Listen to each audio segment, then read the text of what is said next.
Inspector Rajeshbhai Solanki door to door ગાડી કચરો ઉઠાવવા માટે 2500 રૂપિયાની લાંચ માંગતા સ્થાનિક લોકો રોષે ભરાયા. વડોદરા શહેરના માંજલપુરના વોર્ડ નંબર 17માં વન ડે વન રોડ કાર્યક્રમ યોજાયો હતો. ત્યારે સ્થાનિક લારી ધારકોએ sanitary inspector Rajeshbhai Solanki door to door ગાડી કચરો ઉઠાવવા માટે 2500 રૂપિયાની લાંચ માંગે છે તેવો આક્ષેપ મહારાષ્ટ્ર ચિકનના સંચાલકે કર્યો છે. અમારે રેસ્ટોરન્ટ પર છે ને ગાડી આવે છે કચરાની, તેના માટે કોઈ રાજેશભાઈ કરીને છે સોલંકી, તે પાવતી ફાળવવા માટે આવે હોટલ પર કે તમારાથી ગાડી કચરાની આવે છે ને 2500 રૂપિયા દર મહિને તમારે આપવાના કે.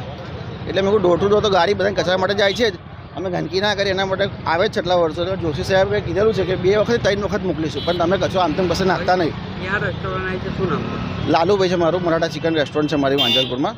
ત્યાં આગળ ડોર ટુ ડોર ગાડી આવે છે, 2 વખત આવે છે. સવારે તો અમે ખોલતા નહીં, સાંજે જ ખોલીએ છીએ. સાંજે આવે છે, પણ કાલે એક ભાઈ આવ્યા રાજેશભાઈ સોલંકી કરીને અને કે 2500 રૂપિયા તમારે આપવાના કે. નુકસાન તો કે તમે આજે કચરો નાખો છો ગાડીમાં, લીલો સૂકો કચરો, એના માટે દર મહિને ચાર્જ રહેશે કે તમારો ગાડીનો.